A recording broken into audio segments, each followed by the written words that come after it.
इस बार अमेरिका के silicon valley bank और सिग्नेचर बैंक के दिवालिया होने की खबर के साथ ही दुनिया भर के देशों को मंदी का डर परेशान करने लगा है। अमेरिका का 16वां सबसे बड़ा बैंक सिलिकॉन वैली बैंक ठप हो गया है। कैलिफोर्निया के डिपार्टमेंट ऑफ फाइनेंशियल प्रोटेक्शन ने इसे बंद करने का आदेश जारी किया। अमेरिका के प्रमुख बैंकों में से एक सिलिकॉन वैली बैंक डूब गया है।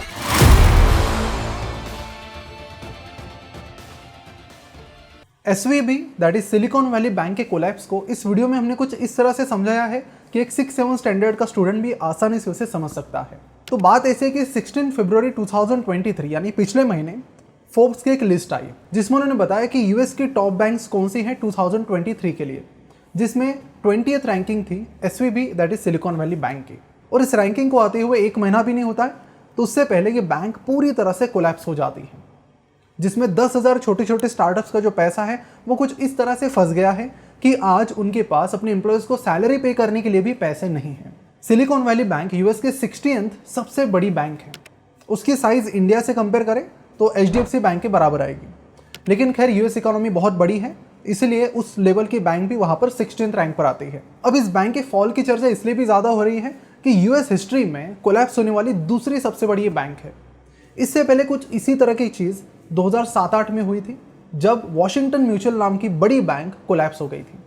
उसके बाद एक फाइनेंशियल क्राइसिस ट्रिगर हुआ था और उसमें क्या हुआ सभी को पता है। अब इस क्राइसिस को समझना इसलिए भी ज़रूरी है कि शायद ये क्राइसिस एक नया बड़ा क्राइसिस क्रिएट कर सकता है, क्योंकि रिसेंटली यूएस में एक सिग्नेचर बैंक भी कोलैप्स हो गई है जो कि क्रिप्टो फील्ड में काम करती थी मेनली, और उसके साथ ही वहाँ पर फर्स्ट रिपब्लिक बैंक जिसकी शेयर प्राइस कल 63% से गिर गई है वो भी कहीं ना कहीं प्रॉब्लम में नज़र आ रही है। तो एक चीज़ तो है कि यहाँ पर जो प्रॉब्लम हुई है वो सिर्फ SVB की नहीं है, वो बाकी बैंक्स की तरफ भी जा रही है और इसीलिए पूरा मामला समझना ज़रूरी है।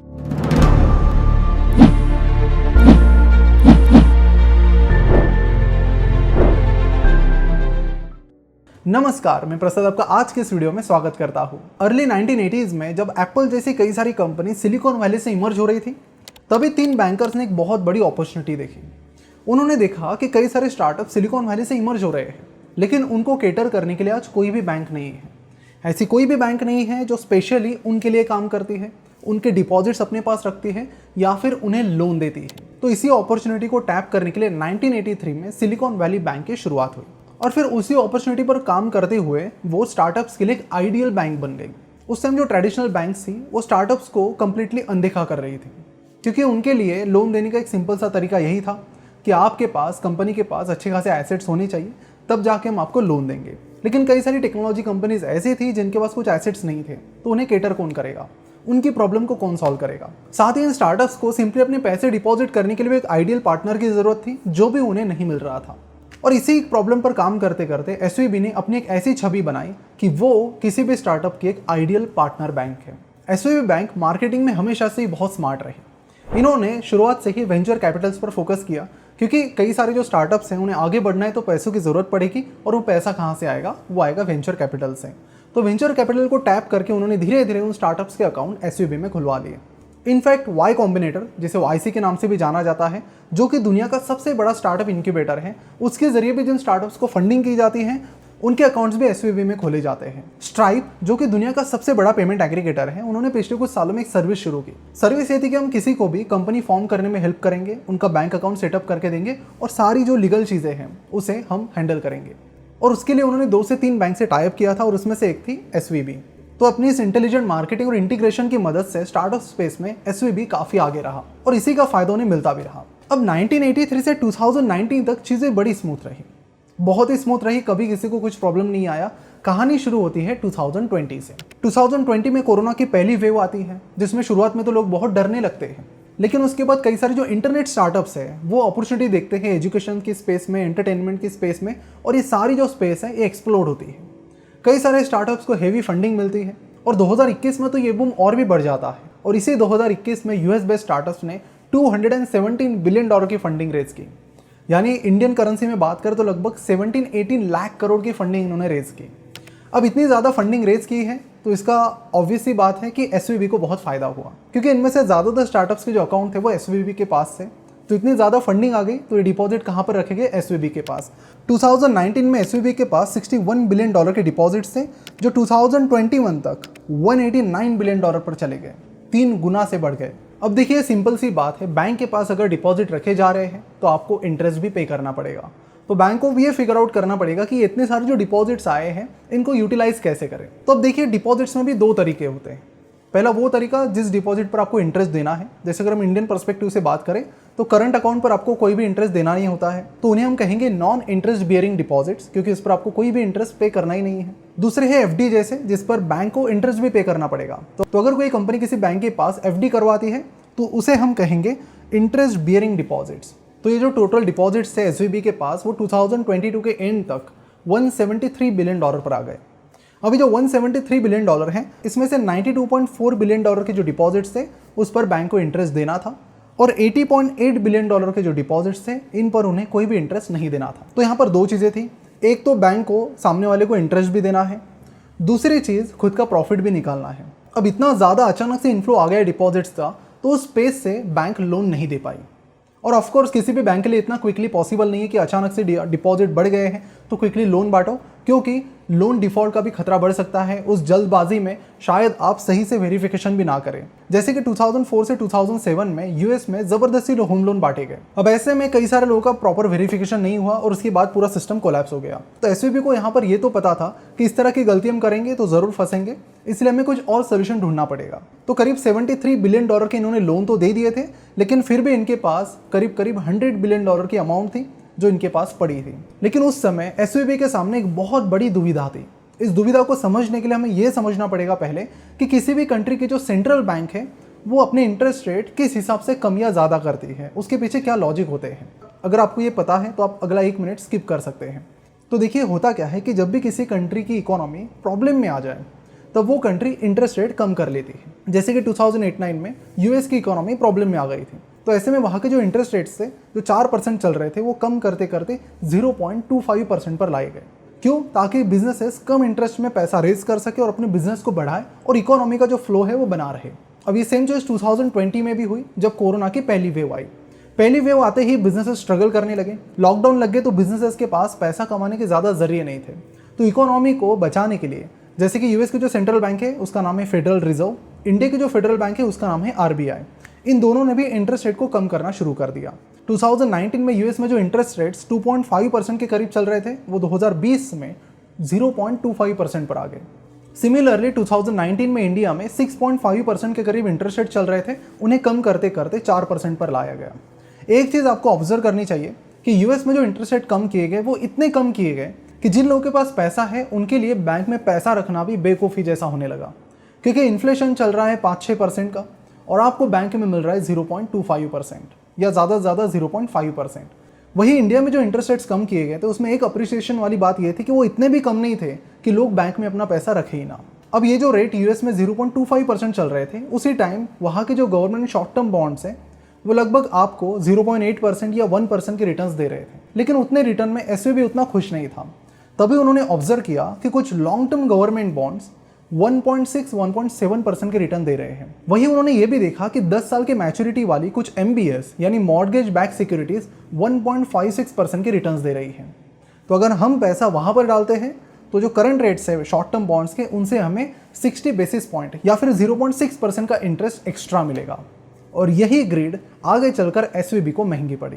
अब देखिए जो $100 बिलियन इनके पास एक्स्ट्रा पड़े थे, इसमें से $80 बिलियन इन्होंने 1.56% रिटर्न के मॉर्गेज बैक सिक्योरिटीज में इन्वेस्ट कर दिए लॉन्ग टर्म के लिए, यानी 10 साल के लिए। वहीं पर जो बाकी का पैसा था वो उन्होंने गवर्नमेंट बॉन्ड्स में इन्वेस्ट किया, जहां पर उन्हें 1.5 से 2% के रिटर्न्स मिल रहे थे और वो गवर्नमेंट बॉन्ड्स बहुत सेफ माने जाते हैं, तो उसमें भी ज़्यादा रिस्क नहीं था। लेकिन देखिए जो भी डिपॉजिट्स बैंक के पास आते हैं ना, वो बैंक के लिए लायबिलिटी होती है। जैसे बाकी कोई भी कंपनी है तो उसके लिए एसेट्स क्या हुए, कंपनीज की मशीनरीज, कंपनी की गाड़ियाँ, कंपनी की बिल्डिंग, ये सारी कंपनी के एसेट्स हो गए। वही कंपनी ने जो बैंक से लोन लिया है या फिर बॉन्ड होल्डर से पैसा उधार लिया है, वो सारी कंपनी के लिए हो गई लायबिलिटीज। वहीं पर बैंक के लिए थोड़ी अलग चीज़ें होती है। बैंक के पास जो भी डिपॉजिट्स आते हैं, फिर चाहे वो एफडी के फॉर्मेट में हो या बाकी किसी फॉर्मेट में हो, वो सारे बैंक के लिए लायबिलिटी होते हैं, क्योंकि उनका पैसा है नहीं, उनको तो कभी ना कभी उसे रिटर्न करना ही है। लेकिन बैंक का बिजनेस मॉडल क्या है? बैंक का बिजनेस मॉडल बहुत सिंपल है, कम इंटरेस्ट में लोगों से पैसा लेना और ज़्यादा इंटरेस्ट में लोगों को बांट देना लोन के फॉर्म में। और बीच का जो गैप है उसे कहते हैं नेट इंटरेस्ट मार्जिन, यानी कि कंपनी 3% के इंटरेस्ट रेट पर डिपॉजिट्स लेती है और 7% के इंटरेस्ट पर लोन देती है, तो 4% क्या हो गया बीच का, उनकी इंटरेस्ट मार्जिन। फिर उसमें से अपने बाकी सारे एक्सपेंसेस और बाकी चीज़ें हटाने के बाद कंपनी को अपना प्रॉफिट मिलेगा। सिंपल सा बिजनेस मॉडल है, लेकिन देखिए इस बिजनेस में आप किसी और के पैसों के साथ खेल रहे हैं, लेकिन डिपॉजिटर्स के पैसों के साथ एक गलती और आपकी बैंक खत्म। तो देखिए जो भी डिपॉजिटर्स हैं उनके पैसे फिर किस तरह से लोन देने हैं, उनको कहाँ पर इन्वेस्ट करना है, इसके लिए हर एक बैंक के पास एक रिस्क डिपार्टमेंट होता है। ये डिपार्टमेंट क्यों होता है, ताकि जो डिपॉजिटर्स के पैसे हैं वो बैड टाइम में, खराब टाइम भी आ जाए तो भी हम इन्हें वापस दे पाए। तो रिस्क डिपार्टमेंट का जो हेड होता है उसे कहते हैं चीफ रिस्क ऑफिसर। आपको बता दूं कि एसवीबी के पास पिछले 8 महीनों से कोई चीफ रिस्क ऑफिसर ही नहीं है। दूसरी चीज़ आपको बताता हूँ कि इनके जो चीफ एडमिनिस्ट्रेटिव ऑफिसर है इनका नाम है जोसेफ जेंटाइल। ये जोसेफ जेंटाइल जो थे वो एसवीबी को ज्वाइन करने से पहले लेहमन ब्रदर्स के सीएफओ थे, और वो लेहमन ब्रदर्स की जो अकाउंटिंग है और फिक्स्ड इनकम डिवीजन है उसे भी डायरेक्ट करते थे। तो होता है ना, कई बार हिस्ट्री रिपीट होती है, तो कुछ इस तरह की चीज़ें इस केस में भी हुई है। अगर 2008 के लेहमन ब्रदर्स क्राइसिस पर नजर डालें तो MBS that is mortgage back securities ने बहुत अहम भूमिका निभाई थी उनके कोलैप्स में, और सिमिलर तरीके की चीज़ें यहाँ पर भी हुई। देखिए एक सिंपल सा रूल होता है इन्वेस्टमेंट में कि जो भी आप इन्वेस्टमेंट कर रहे हैं आप उसकी रिस्क की भी प्लानिंग कर लो, और इसीलिए ये जो रिस्क मैनेजमेंट डिपार्टमेंट है ये आपके इन्वेस्टमेंट की हेजिंग भी कर लेते हैं। जैसे कि इन्होंने 1.56% रिटर्न वाले MBS में इन्वेस्ट किया था, लेकिन अगर फ्यूचर में इंटरेस्ट रेट बढ़ जाते हैं, जो कि उस टाइम 0.25% थे, फिर आगे 0.5% भी हुए, तो अगर ये इंटरेस्ट रेट बढ़ जाते हैं तो क्या वो 1.56% के जो रिटर्न्स है वो आपके लिए वर्थ होंगे अगले 10 साल में? ये एक बहुत बड़ा सवाल था, बिकॉज इंटरेस्ट रेट के फ्लक्चुएशन होते रहते हैं और 10 साल एक बहुत बड़ा टाइम पीरियड है। जैसे कि यूएस में 2019 में ही 2.5% का इंटरेस्ट था, जो 2021 में 0.25% आ गया। तो ऑफकोर्स ये प्रोबेबिलिटी तो थी ही कि इंटरेस्ट रेट फिर से 2.5 भी जा सकते हैं, और फिर उसके लिए आपको रिस्क मैनेज भी करनी पड़ेगी हेजिंग करके। अब ये हेजिंग क्या होती है उसे थोड़ा ब्रीफली समझ लेते हैं। एक बहुत अच्छा एग्जांपल आपको देता हूँ ताकि आपको ये बहुत आसानी से समझ में आ जाए। तो मान लेते कि फिनोवेशंस अमेरिका की एक कंपनी है और TCS को फिनोवेशंस की तरफ से $1 बिलियन का कॉन्ट्रैक्ट मिलता है। अब फिनोवेशंस का ये टर्म होता है कि जो भी पैसा है हम आपको 6 महीने बाद पे करेंगे, जो $1 बिलियन है we will pay you after 6 months. TCS का जो रिस्क मैनेजमेंट डिपार्टमेंट है वो ये देखेगा कि आज $1 की कीमत 82 रुपीज़ के करीब चल रही है। तो उनके लिए लॉजिक तो बहुत सिंपल है कि अगर रुपी कल जाके 82 रुपीज़ से 84 हो जाएगा तो TCS को कोई दिक्कत नहीं है, क्योंकि $1 के बदले में उन्हें अब 84 रुपीज़ मिलेंगे। वो अगर 86 चला जाता है तो भी TCS को कोई दिक्कत नहीं है कि $1 की कीमत हमने जब कॉन्ट्रैक्ट किया तो 82 रुपीज़ थी, अब 86 रुपीज़ हो गई है, तो अल्टीमेटली उनका फ़ायदा तो और भी बढ़ जाएगा। लेकिन अगर $1 की कीमत 80 रुपये हो जाती है, 78 रुपीज़ हो जाती है या फिर 75 रुपीज़ हो जाती है, तो फिर TCS को नुकसान हो जाएगा। तो ऐसे में TCS क्या करेगी, करेंसी में कुछ ऑप्शन कॉन्ट्रैक्ट ले लेगी। जैसे कि फॉर एग्जांपल उन्होंने कोई पुट कॉन्ट्रैक्ट ले लिया। पुट कॉन्ट्रैक्ट अगर आप बाय करते हो तो क्या होता है कि जितनी प्राइस नीचे जाएगी उतना आपको फायदा मिलेगा, इससे आप डाउन साइड रिस्क को मैनेज कर लेते हैं। तो for example put option contract खरीद कर TCS इस केस में अपनी डाउन साइड रिस्क मैनेज कर सकती है, और प्राइस ऊपर जाए तो उन्हें कोई दिक्कत नहीं है, इसलिए उसके बारे में सोचने की उन्हें ज़रूरत नहीं है। तो आपको बता दूँ कि TCS और IT कंपनी जो बाहर कंट्रीज से जिनका काम होता है वो हमेशा हेजिंग का इस्तेमाल करके अपनी रिस्क को मैनेज कर लेते हैं। ये बहुत ही कॉमन और स्टैंडर्ड प्रैक्टिस है। तो सिमिलरली कोई बैंक कहीं पर इन्वेस्ट करती है और इतने लंबे टाइम पीरियड के लिए इन्वेस्ट करती है, तो रिस्क मैनेजमेंट डिपार्टमेंट कई बार इसे हेज करने की कोशिश कर लेता है, लेकिन इस चीज में इस पर बिल्कुल भी ध्यान नहीं दिया गया। आज से हम हमारा फाइनेंस क्लब बाय प्रसाद शुरू कर रहे हैं, जहां पर हम कई सारे ऑफलाइन इवेंट्स रखने वाले हैं, जहां आपको मुझसे मिलने मिलेगा। इस फाइनेंस क्लब में आपको हमारे 6 कोर्सेज फ्री में मिलते हैं, जिनकी प्राइस 6500 से भी ज़्यादा है। इसमें हमने स्टॉक मार्केट के basics, fundamental analysis, value investing, growth investing, ये सारी चीज़ें कवर की है। साथ ही हमारी जो लाइव स्टॉक मार्केट क्लास है, जहाँ पर मैं आपको लाइव सारी चीज़ें सिखाता हूँ, उसका भी एक्सेस यहाँ पर आपको फ्री में मिल जाता है। इसके साथ ही यहाँ पर हम कई सारे स्टेट्स में ऐसे कुछ इवेंट्स ऑर्गेनाइज करने वाले हैं, जहाँ पर आपको बाकी इन्वेस्टर से भी काफ़ी कुछ सीखने मिलेगा और आपका अपना एक स्मार्ट इन्वेस्टर सर्कल बन जाएगा। और यहाँ पर हम एक ग्रुप बनाने वाले हैं, जहाँ पर बहुत ही प्रीमियम कंटेंट वीकली बेसिस पर आपके साथ शेयर किया जाएगा, जिससे आपको काफ़ी कुछ सीखने मिलेगा, और मंथली बेसिस पर एक इक्विटी रिसर्च रिपोर्ट भी आपके साथ शेयर की जाएगी। अब यहाँ पर ज्वाइन करने के 2 तरीके हैं, पहला पेड तरीका है और दूसरा फ्री तरीका है। लिंक नीचे दी गई है, उस लिंक से आप इस क्लब को इजीली ज्वाइन कर सकते हैं। तो जल्द से जल्द ज्वाइन कीजिए। मिलते हैं इस फाइनेंस क्लब में। अब फिर हुआ ही कि 2020 में जब डाउन टाइम चल रहा था, तब यूएस ने कई सारे लोगों को पैसे भी बांट दिए थे। इंटरेस्ट रेट्स भी बहुत कम थे, तो बहुत सारे लोग आसानी से लोन ले रहे थे। उससे फिर कोई घर खरीद रहा है, कोई बाकी चीज़ें खरीद रहा है, उससे इन्फ्लेशन बढ़ने लगा, महंगाई तेज़ी से बढ़ने लगी। अब महंगाई 41 ईयर्स के हाई पर चली गई। अब ये जो महंगाई 41 ईयर्स के हाई पर चली गई, इसका एसवीबी से बहुत लेना देना है, क्योंकि इस पूरे केस में सिर्फ एसवीबी की गलती नहीं है। इसमें यूएस इकोनॉमी में जो टर्न्स लिए गए, वहाँ के फेडरल रिजर्व ने जो कुछ डिसीजन लिए गए, उसका भी एसवीबी के डाउनफॉल में बहुत बड़ा रोल है। तो हुआ ये कि जब इन्फ्लेशन बहुत ज़्यादा बढ़ता है तो कोई भी कंट्री की सेंट्रल बैंक पता है क्या करती है, वो इंटरेस्ट रेट बढ़ाने लगती है। लेकिन इससे क्या होगा, तो इसके पीछे का लॉजिक समझ लीजिए। जब भी किसी कंट्री में इन्फ्लेशन बहुत बढ़ जाता है, यानी मनी इन सर्कुलेशन बहुत ज़्यादा है, लोगों के पास भी इजी एक्सेस टू मनी हो गया है। अब लोगों के पास जो पैसों का एक्सेस है उससे आपको कंट्रोल करना है, तो बैंक को क्या करना पड़ेगा, इंटरेस्ट रेट बढ़ाने पड़ेंगे। और यही सेंट्रल बैंक करने लगी, फिर चाहे वो इंडिया की हो या फिर यूएस के। इन्होंने धीरे धीरे इंटरेस्ट रेट बढ़ाने शुरू किए। तो 0.25 का जो इंटरेस्ट रेट था वो 2022 में इन्होंने 0.5 कर दिया। फिर अप्रैल 2021 में उसे 1% पर लेकर गए, जून में 1.75%, जुलाई में 2.5%, सितंबर में 3.25%, और इस तरह से जनवरी 2023 आते आते वो इस इंटरेस्ट रेट को लेकर गए 4.75% पर। यानी एक साल के अंदर ये इंटरेस्ट रेट 0.25% से 4.75 पर चले गए। अब मैं एक सिंपल सा सवाल आपसे पूछता हूँ। अब जैसे इंटरेस्ट रेट 4.5% के आसपास चले गए, तो बैंक्स भी 4-4.5% का इंटरेस्ट ऑफर करने लगी, और गवर्नमेंट जो नए बॉन्ड्स इशू कर रही है वो भी उसको इस रेट से ऊपर की प्राइस पर इशू करने पड़ेंगे। अगर बैंक में आपको 4.5% मिल रहा है और गवर्नमेंट नए बॉन्ड 4% पर इशू करेगी, तो गवर्नमेंट की बॉन्ड तो कोई नहीं लेगा। तो गवर्नमेंट को जो बैंक दे रही है उससे अब ज़्यादा प्राइस पर बॉन्ड इशू करने पड़ेंगे। लेकिन गवर्नमेंट को जो पहले के बॉन्ड इशू किए गए हैं, जिस पर आपको 1.5-2% का इंटरेस्ट मिल रहा है, या फिर जो MBS जिसमें एसवीबी ने इन्वेस्ट किया है, जिस पर आपको 1.56% का रिटर्न मिल रहा है, क्या आप उसमें इन्वेस्ट करेंगे? आप कहेंगे बेवकूफ़ है क्या हम उसमें क्यों इन्वेस्ट करेंगे? जब हमें मार्केट में 4.5-5% का इंटरेस्ट मिल रहा है तो हम उसमें क्यों इन्वेस्ट करेंगे? बैंक जो अब अच्छे खासे इंटरेस्ट दे रही थी, वहाँ पर पैसा डिपॉजिट करने लगे। अब ऐसे में एसवीबी को तो पता चल गया कि भाई साहब हम तो फंस गए, क्योंकि हमने जो इंस्ट्रूमेंट्स खरीदे हैं, चाहे वो गवर्नमेंट बॉन्ड्स हो या फिर मॉर्गेज बैक सिक्योरिटीज़ हो, अब उसे मार्केट में कोई खरीदने के लिए तैयार ही नहीं है। और इसलिए एसवीबी ने जिन इंस्ट्रूमेंट्स को खरीदा था उनकी मार्केट प्राइस अब धीरे धीरे गिर रही थी। हाँ, अगर एसवीबी उन्हें मैच्योरिटी तक होल्ड करती है तो उन्हें 1.56% का इंटरेस्ट भी मिल जाएगा और उन्होंने इन्वेस्ट की हुई पूरी अमाउंट भी उन्हें वापस मिल जाएगी। लेकिन आपको बता दूं कि जो बॉन्ड्स वगैरह होते हैं ये ओपन मार्केट में ट्रेड होते रहते हैं, क्योंकि अगर आपको एक्सपायरी से पहले अगर इन बॉन्ड्स वगैरह को बेचना है तो आप बेच सकते हैं, लेकिन अभी तो इसे खरीदने के लिए कोई तैयारी नहीं है। इसलिए एसवीबी को तब ये समझ में आ गया था कि हम बहुत बड़े संकट में पड़ गए हैं। और ऐसे में अगर बहुत ज़्यादा डिपॉजिटर्स हमारे पास अचानक से आ जाते हैं और हमें अपने इन इंस्ट्रूमेंट्स को बेचना पड़े तो हमें बहुत बड़े नुकसान हो जाएंगे। लेकिन तभी उनके दिमाग में डॉन का ये डायलॉग आता है, सोनिया, ये तुम जानती हो कि ये रिवॉल्वर खाली है, मैं जानता हूं कि ये रिवॉल्वर खाली है, लेकिन पुलिस नहीं जानती कि ये रिवॉल्वर खाली है। लेकिन इससे बीच 23 फरवरी को बायन होबार्ट का एक ट्वीट आता है। अब ये बायन होबार्ट जो है वो फाइनेंस और टेक्नोलॉजी पर बात करते रहते हैं।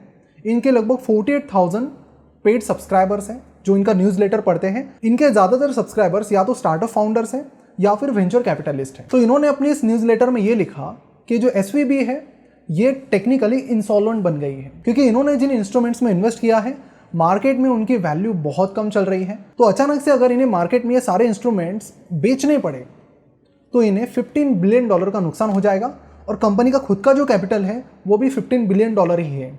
यानी कंपनी का पूरा कैपिटल खत्म हो जाएगा और कंपनी इंसॉल्वेंट हो जाएगी। जैसे ही मिस्टर होबार्ट का ये ट्वीट आया, वीसी सर्कल में इसके बारे में चर्चाएं होने लगी। अब इसके अलावा और लोग भी एसवीबी की ये जो रिस्क थी इनके बारे में बात करने लगे। जल्दी ये सारी चीज़ें वीसीज और स्टार्टअप फाउंडर्स के व्हाट्सएप ग्रुप में फैलने लगी। अब ये सारे स्टार्टअप्स बैंक की तरफ दौड़ने लगे कि हमें हमारा पैसा चाहिए। ये लिस्ट आप देख सकते हो, ऐसे कई सारे हजारों स्टार्टअप्स हैं जिनका पैसा फिलहाल एसवीबी में फंसा है। तो जैसे ये सारे लोग एसवीबी के पास चले गए, एसवीबी ने कहा कि रुकिए, हमारे पास सिर्फ $13 बिलियन की ही कैश है, तो हमें अब अपने जो इंस्ट्रूमेंट्स है जहाँ पर इन्होंने इन्वेस्ट किया है वो बेचने पड़ेंगे। लेकिन मार्केट में तो उनकी कोई वैल्यू ही नहीं है।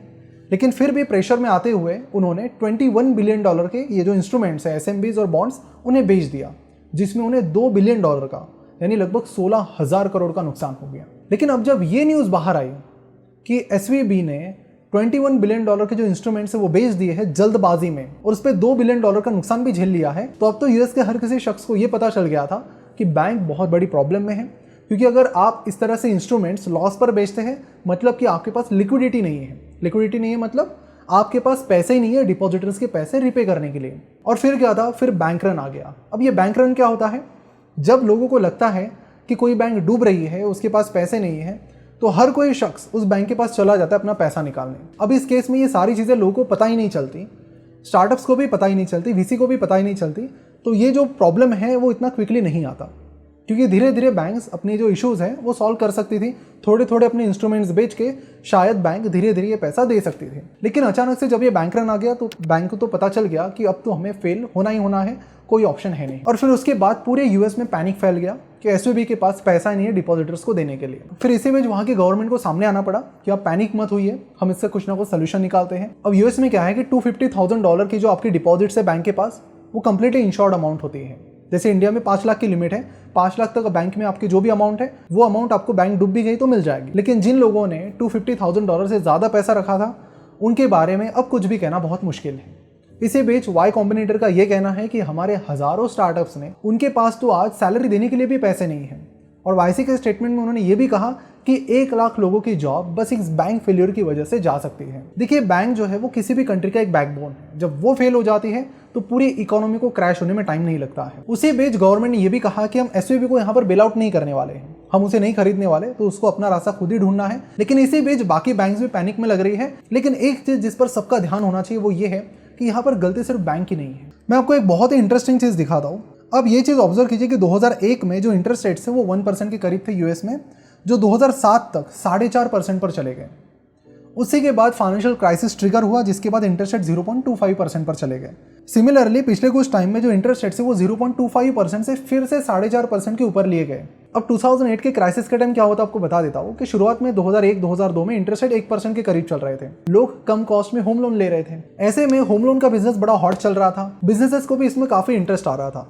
तो कुछ इन्वेस्टमेंट बैंक ने इस प्रोडक्ट को इन्वेंट किया जिसका नाम है एमबीएस, जिसके बारे में अभी हमने भी बात की, मॉर्गेज बैक सिक्योरिटीज। और इन्होंने बैंक से रिक्वेस्ट की कि अब आपके जो लोन है वो हमें बेच दीजिए, फिर जो डिफॉल्ट होता है वो हम सह लेंगे और जो भी पैसा आता है वो हमें आएगा, फिर उसे हम हमारे इन्वेस्टर्स को बेच देंगे। तो देखिए, शुरुआत में तो ये जो एमबीएस प्रोडक्ट है काफ़ी हिट रहा, क्योंकि सब लोग घर का पैसा रिपे कर रहे थे और घर का पैसा कोई रिपे नहीं करता है तो उसका घर बेच के वो पैसा रिकवर भी किया जाता है। तो होम लोन एक सेफ लोन माना जा रहा था। लेकिन धीरे धीरे हुआ ये कि जब कई सारे इन्वेस्टर्स ने देखा कि ये मॉर्गेज बैक सिक्योरिटी से बहुत अच्छे इंटरेस्ट आ रहे, तो सब लोग बोलने लगे कि हमें भी चाहिए, हमें भी चाहिए। तो इन इन्वेस्टमेंट बैंक्स ने क्या किया, बैंक्स को फोर्स करना शुरू किया कि देखिए भाई, हमें इस महीने इतने इतने होम लोन्स तो चाहिए ही चाहिए। अब बैंक लाएगा कहाँ से? तो बैंक ने ज़बरदस्ती उसको बेचना शुरू किया, जिसके डॉक्यूमेंट सही से नहीं है उसको भी ले लिया। और फिर उनको थोड़ी ना टेंशन लेना है, उनको तो बेच देना है उसे, इन्वेस्टमेंट बैंक्स को, वो करना शुरू किया। लेकिन फिर ट्रिगर पॉइंट कहाँ पे है पता है? ये सब तब तक ठीक चल रहा था जब तक इंटरेस्ट रेट कम थे। फेडरल रिजर्व ने जब इंटरेस्ट रेट 1% से 4.5% कर दिए, तो जो बंदा पहले 1-1.5% का इंटरेस्ट पे कर रहा था उसको 5%, 6% का इंटरेस्ट पे करना है। तो वो बोला कि लेते टाइम तो 1-1.5% था, अब तो ये इंटरेस्ट 5-6% पे करना पड़ेगा, तो मैं तो नहीं पे कर रहा हूँ।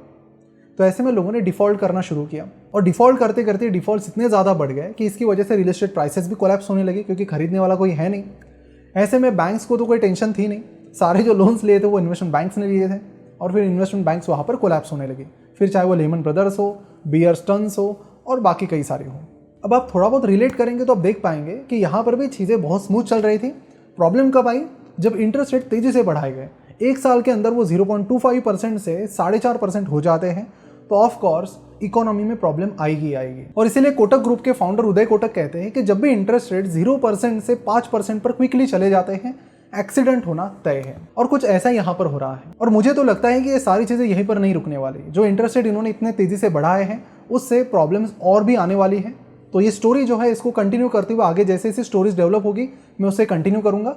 बट जो इंपॉर्टेंट लर्निंग है आज की वीडियो से वो ये है कि बैंक्स का काम है कि जो डिपॉजिट्स मिले हैं उन पैसों को लोन देकर पैसा कमाना, क्योंकि कुछ लोन शॉर्ट टर्म होते हैं, कुछ लॉन्ग टर्म होते हैं, तो आपका पैसा आता रहता है आपके पास। लेकिन इस केस में बैंक ने सोचा कि चलो इसे इन्वेस्ट करते हैं, और ये भी उन्होंने अज्यूम कर लिया कि इंटरेस्ट रेट ये कंटिन्यू 10 साल के लिए कम ही रहेंगे। मतलब ये कैसे कोई अज्यूम कर सकता है? एक्चुअली उन्होंने शायद ये सोचा होगा कि 2009 से 2015 यूएस में इंटरेस्ट रेट 0.25% ही थे, तो शायद यही अजम्पशन उन्होंने किया होगा कि 5-6 साल तो बढ़ेंगे नहीं। लेकिन जैसे यूएस में इन्फ्लेशन बढ़ गया, जिसमें गवर्नमेंट की एक गलती थी कि उन्होंने फ्री का पैसा भी बहुत बांट दिया था, जिसकी वजह से लोगों के पास एक्सेस टू कैपिटल बहुत ईजी हो गया था, और उसकी वजह से इन्फ्लेशन 41 ईयर्स के हाई पर चला गया। अब इन्फ्लेशन इतना हाई चला गया तो फेडरल रिजर्व के पास इंटरेस्ट रेट बढ़ाने के अलावा और कोई भी ऑप्शन नहीं था। लेकिन आप इंटरेस्ट रेट बढ़ाते हो और इतने कम टाइम पीरियड में इतने ज़्यादा बढ़ाते हो, तो वो भी एक प्रॉब्लम है फेडरल रिजर्व की तरफ से। तीसरा प्रॉब्लम एसवीबी ने ये किया कि जो भी आप इन्वेस्टमेंट कर रहे हैं उसका रिस्क मैनेजमेंट आपको करना है, बिकॉज ये आपका पैसा नहीं है और आप ये ऐसे कुछ अज्यूम करके चीज़ें नहीं कर सकते। हेजिंग करके आपको अपनी डाउन साइड रिस्क को कंट्रोल करना है, जो कि यहाँ पर बिल्कुल भी मिसिंग था। और साथ ही अगर आपकी कंपनी कोई ऐसा शख्स है जिसका काफ़ी इंपॉर्टेंट रोल था लेमन ब्रदर्स के फॉल में, तो सेम डिसीजन अगर अब वो यहाँ पर ले रहे हैं तो कंपनी को और ज़्यादा सतर्क होने की ज़रूरत थी, जो कि यहाँ पर नहीं किया गया। और फिर जो छोटे छोटे प्रॉब्लम्स है यही जाकर बहुत बड़े बन गए, और साथ ही बायन होबर्ट जैसे कुछ लोगों के जो न्यूज़लेटर है वो भी इस बैंक को बहुत ज़्यादा महंगे पड़ गए। फिलहाल इस बैंक के सारे ऑपरेशंस बंद कर दिए गए हैं। हालांकि गवर्नमेंट ने अश्योरेंस दिया है कि सबको अपना पैसा मिल जाएगा, लेकिन अभी ये आगे चल के देखना पड़ेगा कि ये कब मिलता है, क्योंकि कंपनीज़ को तो अपने एम्प्लॉयज़ की सैलरी हर महीने पे करनी है, तो वो ज़्यादा टाइम वेट नहीं कर पाएंगे। अगर ये प्रॉब्लम 1-2 महीने में सॉल्व नहीं हुआ तो बिजनेसेस फेल होना भी शुरू हो जाएंगे। साथ ही हमने जैसे फर्स्ट रिपब्लिक बैंक की बात की, उसकी शेयर प्राइस भी कल 63% से गिर गई है, क्योंकि वहाँ पर भी डिपॉजिटर्स को लिक्विडिटी के प्रॉब्लम्स लग रहे हैं और वहाँ पर भी अभी बैंक रन आने की बहुत बड़ी संभावना है। तो अगला कुछ टाइम यूएस गवर्नमेंट के लिए बड़ा ही मुश्किल वाला होने वाला है। कई सारे लोग ये भी बात करें कि इंडिया पर इसका इस तरह से असर पड़ेगा, उस तरह से असर पड़ेगा, तो मैं उससे बिल्कुल भी अग्री नहीं करता हूँ। इंडियन इकोनॉमी अपने आप में बहुत इंडिपेंडेंट बन गई है। कई बार इंडिया के सेंट्रल बैंक के डिसीजंस पर मैं क्वेश्चंस भी उठाता हूँ, लेकिन यहाँ पर उनकी तारीफ करना बहुत जरूरी है, क्योंकि 2020 के लॉकडाउन के बाद जब इकोनॉमी को स्ट्रॉन्ग करने की जरूरत थी, तब इंडिया में इंटरेस्ट रेट्स तो कम किए गए, लेकिन इतने भी नहीं किए गए कि डिपॉजिटर्स वहां पर पैसा ही ना रखें। और अभी इन्फ्लेशन के चलते उसे बढ़ाया जा रहा है, लेकिन इतना भी नहीं बढ़ाया जा रहा है कि सारी चीजें प्रॉब्लम में आ जाए। किसी भी कंट्री के इकोनॉमी को स्टेबल करने के लिए उस कंट्री के जो रेगुलेटर्स है उनका एक बहुत अहम रोल होता है। जैसे कि इंडिया की बात करें तो आरबीआई है, सेबी है, लेकिन जब ये रेगुलेटर्स कोई बड़ी गलती करते हैं तो उसका अंजाम सिर्फ उन्हें नहीं भुगतना पड़ता, पूरी इकोनॉमी को भुगतना पड़ता है, और उसकी ये लाइव केस स्टडी है यूएसए। वीडियो के स्टार्ट में मैंने जो आपसे प्रॉमिस किया था कि 6-7 स्टैंडर्ड के स्टूडेंट्स भी इस पूरे क्राइसिस को आसानी से समझ पाएंगे, आशा करता हूँ कि वो मैंने पूरा कर दिया होगा। जरूर इस वीडियो को सभी के साथ शेयर कीजिए, ताकि सभी को बड़ी आसान भाषा में ये पूरा क्राइसिस समझ में आ जाए, वो भी बहुत डिटेल में। और ऐसे ही वीडियोस के लिए हमें जरूर सब्सक्राइब कीजिए बेल आइकन पर क्लिक करके, क्योंकि यहाँ पर रिटेल इन्वेस्टर्स को जागरूक करने का काम हम अपने वीडियोस के जरिए करते रहते हैं। बहुत बहुत धन्यवाद आपका इस वीडियो को देखने के लिए। Thank you.